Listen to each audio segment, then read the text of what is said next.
দেশের উত্তরাঞ্চলের বন্যা পরিস্থিতিও উন্নতির দিকে, তবে পানি কমার সঙ্গে আগ্রাসী হয়ে উঠছে নদী। ঘরবাড়ি আর জমি জিরাত হারিয়েছেন অনেকে। অনেক পরিবারের দিন কাটছে ভাঙন আতঙ্কে। প্রতিনিধিদের পাঠানো তথ্য ছবিতে ডেস্ক রিপোর্ট। কুড়িগ্রামে ব্রহ্মপুত্র দুধকুমার ধরলার পানি কমছে, তবে তিস্তা নদীর পানি এখনও বিপদসীমার উপরে বইছে। বন্যার পানি কমতে শুরু করলেও বেড়েছে ভাঙন। কয়েকদিনের ব্যবধানে 1.5 শতাধিক ঘরবাড়ি নদীগর্ভে বিলীন। আরও অনেক পরিবার ভাঙনের হুমকিতে। চরম দুর্ভোগে মানুষ। আমার এই বাজারে 4টা দোকান, মানে ওষুধের দোকান। 4টা দোকান, একটা ভাঙছি, এই যে একটা ভিতরে। আর এক দোকান আমার ভাঙা শেষ করিয়া ওখানে নিয়ে গোড়ো করিয়া রাখছি। এখন আবার ফের দেখা যায় যে এটা দোকানে নগদ সময় আবার ভাঙা লাগে।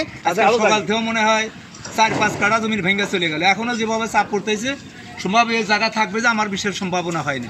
ভাঙন রোধে স্থায়ী ব্যবস্থার দাবি দীর্ঘদিনের। আজও কেবল আশ্বাসই মিলছে পানি উন্নয়ন বোর্ডের। এই যে ডিপিপি প্রণয়ন করছি, এই ডিপিপি পাশ হলে আমরা ইনশাআল্লাহ এখানে স্থায়ীভাবে আমরা প্রতিরক্ষা কাজ সম্পন্ন করব।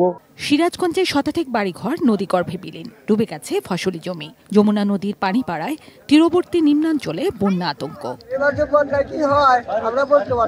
রংপুরে তিস্তা নদীর পানি কমতে শুরু করেছে। কাউনিয়া, গঙ্গাচড়া ও পীরগাছা উপজেলায় দেখা দিয়েছে তীব্র ভাঙন। কেমনে কৃষি করে ঘর বাঁচবে, কেমনে কামলা খাটা ঘর বাঁচবে?